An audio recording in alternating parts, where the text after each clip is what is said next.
मैंने German A1 से C1 तक सीखी, लेकिन अगर मुझे दोबारा A1 से स्टार्ट करना पड़ा तो मैं किस तरीके से A1 से C1 तक स्टेप बाय स्टेप और जल्द से जल्द किस तरीके से पहुंचूंगा और वो क्या चीजें नहीं करूंगा जो मैंने पिछली दफा करी थी और किन चीजों पर मैं बिल्कुल भी टाइम नहीं वेस्ट करूंगा। तो मैं इस वीडियो में वो सारी चीजें तुम्हें बताऊंगा कि मैं अगर तुम्हारी जगह होता तो किस तरीके से लैंग्वेज सीखता। और सबसे इंपॉर्टेंट बात, तुम्हें C1 सीखने के लिए 20 रिसोर्सेज की जरूरत नहीं है जो तुम्हें यूट्यूब पे दिखते हैं, और सिर्फ 2-3 इंपॉर्टेंट रिसोर्सेज की जरूरत है जो मैं इस वीडियो में दिखाऊंगा। तो इस वीडियो को एंड तक देखना। तो स्टार्ट करते हैं अपनी कहानी से कि मैंने जर्मन कैसे सीखी। मुझे आना था बैचलर्स के लिए जर्मनी, और उसके लिए मुझे चाहिए थी C1 लेवल ऑफ जर्मन, क्योंकि मुझे एक जर्मन कोर्स करना पड़ना था। तो सबसे पहले मैंने सीखी A1 और A2 पाकिस्तान से, और उसके बाद फिर मैंने दिया A2 का एग्जाम गोयते के अंदर, और गोयते के A2 का एग्जाम करने के बाद देने के बाद उसके बाद मैं यहाँ पे आया। मैंने B1 B2 सीखी एक इंस्टीट्यूट से। उसके बाद मैंने स्टार्ट करी अपना स्टूडेंट कोलिंग, जिसने मुझे हेल्प करी C1 level of German achieve करने के लिए। और अब जो मेरा पॉइंट है वो मैंने C1 level of German achieve कर लिया। लेकिन इस पूरी जर्नी में मेरी सबसे बड़ी जो मिस्टेक थी वो थी कि मैंने कोई टारगेट सेट नहीं करा हुआ था। जब मैं A1 सीख रहा था, A2 सीख रहा था, तो मैं एक रैंडम रिसोर्सेज के थ्रू पढ़ रहा था। यूट्यूब पे कोई वीडियो देख ली या फिर कोई कोर्स उठा लिया, उससे पढ़ लिया, कोई बुक उठा ली, वो पढ़ ली, लेकिन कोई फॉर्मेट नहीं, कोई स्ट्रक्चर नहीं, और कुछ पता नहीं कि कहाँ से पढ़ना है और कैसे पढ़ना है। इसकी वजह से मैंने बहुत टाइम वेस्ट करा। लेकिन मैं नहीं चाहता कि तुम ऐसा करो, तो मैं बताता हूँ तुमने क्या करना है।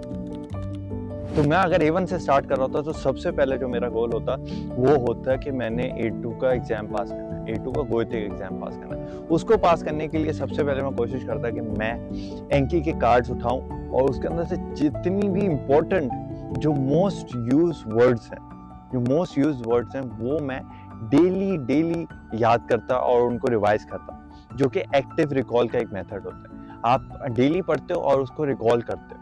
और दूसरा स्पेस रेपिटेशन भी होता है एंकी के थ्रू। और उसके साथ मैं A2 के जो गोयते के पेपर है वो स्टार्ट कर दूंगा सॉल्व करने, और कोशिश करूंगा कि अपना एक गोल रखूं कि विद इन 1 मंथ और विद इन 1.5 मंथ मैं A2 लेवल अचीव कर लूं। और ये मैं किस तरीके से अचीव करूंगा कि मैं खरीदूंगा A1 और A2 की बुक जो कि नेट्सवेयर की होती है, और फिर मैं उसके थ्रू, अगर मैं खुद से पढ़ रहा हूँ तो मैं उसके थ्रू हर चैप्टर को डेली एक चैप्टर को पढ़ूंगा और उसकी वोकैबुलरी याद करूंगा, उसकी ग्रामर सॉल्व करूंगा, उसकी ग्रामर सीखूंगा। लेकिन अब बात करते हैं B1 और B2। मैं अब B1 और B2 ऐसा लेवल है जिसके अंदर मैं कहूंगा कि वोकैबुलरी की जो तादाद है वो बहुत ज्यादा बढ़ जाती है एज कम्पेयर टू A1 और A2। तो इसके लिए आपको अपनी A1 और A2 की वोकैबुलरी भी रिवाइज करनी होगी, और जो B1 और B2 के डेक्स है वो डेक्स आपको मिलते हैं एंकी की ही वेबसाइट के थ्रू।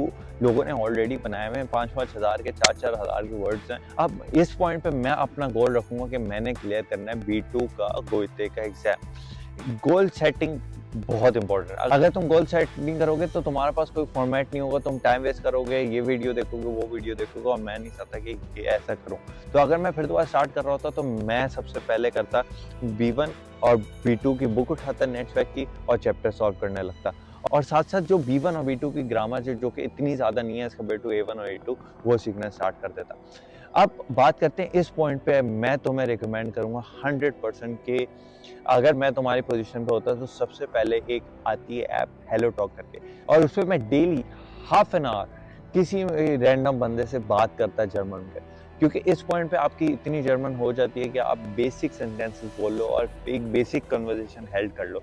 तो आई वुड रिकमेंड कि तुम 30 मिनट डेली किसी ना किसी बंदे से, वहाँ पे रूम्स बने होते हैं, वहाँ पे जाओ और किसी ना किसी रैंडम बंदे से बात करो। मैं क्या करता था, मेरा एक दोस्त था इब्राहिम, हम लोग रोजाना daily 30 minutes to 1 hour Hello Talk पे बैठते थे, या फिर खुद ही व्हाट्सएप कॉल कर लेते थे और आपस में कम्युनिकेशन करते रहते। इससे ये हुआ, जब मैं यहाँ जर्मनी आया तो मेरी कम्युनिकेशन इतनी बेहतर थी कि मैं जो A2 वाले बच्चे थे उससे कई गुना ज़्यादा बेहतर B1 लेवल और B2 लेवल शो करता था अपनी स्पीकिंग पे। तो अब बात करते हैं C1 लेवल ऑफ जर्मन कैसे अचीव करता मैं। C1 level of German achieve करना एक थोड़ा सा मुश्किल टास्क है, उसके लिए काफी ज्यादा टाइम लगता है as compare to A1 A2 या B1 B2। तो उसके लिए मैं तुम्हें रिकमेंड करूंगा कि अगर तुम खुद से सीख रहे हो तो कोशिश करना कि C1 का जो कोई एग्जाम है उसको अपना टारगेट रखना और उसको अचीव करने की कोशिश करना। C1 के अंदर मसला ये होता है कि वोकैबुलरी की तादाद बहुत ज़्यादा बढ़ जाती है as compare to B1 B2, तो तुम्हें बहुत ज़्यादा वोकैबुलरी करनी पड़ेगी। लेकिन मैंने किस तरीके से अचीव करा और मैं फिर दोबारा किस तरीके से अचीव करूँगा, और स्टूडेंट पुलिस के थ्रू जो जर्मन का एग्जाम है वो पास करता और उसके थ्रू मेरी C1 लेवल फिर दोबारा अचीव हो जाती, और साथ साथ मैं हेलो टॉक पे अपनी प्रैक्टिस कर रहा होता। और इस पॉइंट पे जर्मन आपकी डे टू डे लाइफ का पार्ट हो जाना चाहिए। आपको सॉन्ग सुनने चाहिए, आपको मूवीज जर्मन में देखनी चाहिए, और जो भी हो सकते हैं बुक्स पढ़ो आप। जो भी इस पॉइंट पे होता है मैं करूँगा ताकि मैं C1 level of German achieve कर सकूँ और स्पीकिंग के अंदर भी C1 लेवल अचीव कर सकूँ।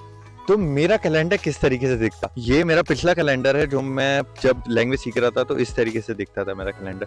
तो मैं तुम्हें कहूँगा कि टाइम एलोकेशन सीख लेना और उसके थ्रू 30 मिनट स्पीकिंग के लिए, 30 मिनट लिसनिंग और रीडिंग के लिए, 30 मिनट वोकैबुलरीज के लिए और 30 मिनट ग्रामर के लिए निकाल लेना। अगर तुम दिन के अंदर सिर्फ इतना टाइम भी निकाल लो तो तुम with in 8 months to 6 months German language सीख जाओगे। और अगर मैं तुम्हारी जगह होता तो मैं यही करता। तो अब बात कर लेते हैं उस पार्ट का जिसके लिए तुम्हें सबसे ज्यादा इंतजार था कि तुम्हें क्या क्या रिसोर्सेज रिक्वायर्ड होंगे। तुम्हें चाहिए होगी 4 चीजें। सबसे पहले चाहिए होगी नेटवर्क की books, A1 A2 B1 B2 की बुक्स चाहिए होंगी तुम्हें। क्यों बुक्स चाहिए होंगी? क्योंकि उससे तुम्हें स्ट्रक्चर मिलेगा, और अगर बगैर बुक्स के पढ़ोगे कोई स्ट्रक्चर नहीं हो, बहुत ज़्यादा टाइम तुम इन्वेस्ट कर लोगे, ठीक है। दूसरी चीज़ तुम्हें चाहिए होगी एक एंकी की ऐप, मैं तुम्हें लिंक डाल दूंगा और उससे तुम डाउनलोड कर लेना उसको। और तीसरी चीज़ तुम्हें चाहिए होगी गोएते के पेपर्स, गोएते के जो पास पेपर्स होते हैं वो। और चौथी चीज़ जो तुम्हें चाहिए होगी वो होगी एक हेलो टॉक की ऐप, उसका भी मैं तुम्हें लिंक डिस्क्रिप्शन में डाल दूंगा, तो वहाँ से तुम डाउनलोड कर लो। सिर्फ ये 4 चीज़ें चाहिए तुम्हें और तुम C1 लेवल ईजिली अचीव कर लोगे, और विद इन 6 to 8 months। और जाने से पहले एक भाइयों वाला मशवरा, अगर मैं तुम्हारी जगह होता और जर्मन सीख रहा होता A1 से, तो मैं जर्मन को अपनी डेली लाइफ में इनकॉर्पोरेट कर लेता और उससे जितना ज़्यादा इन्जॉयमेंट ले सकता वो लेता, क्योंकि जर्मन सीखने का मेन पार्ट होता है इन्जॉयमेंट। अगर इन्जॉयमेंट नहीं है तो फिर मज़ा नहीं आएगा जानी, ठीक है। तो मिलते हैं इंशाल्लाह नेक्स्ट वीडियो के अंदर। यहाँ पे ऊपर मेरी एक और वीडियो आ रही होगी जिसके अंदर मैंने पूरा पाथवे बताया कि मैं किस तरीके से जर्मन आया। तो अगर इंटरेस्टेड हो तो उसको चेकआउट करना, और मिलते हैं इंशाल्लाह नेक्स्ट वीडियो में। अल्लाह हाफ़िज़।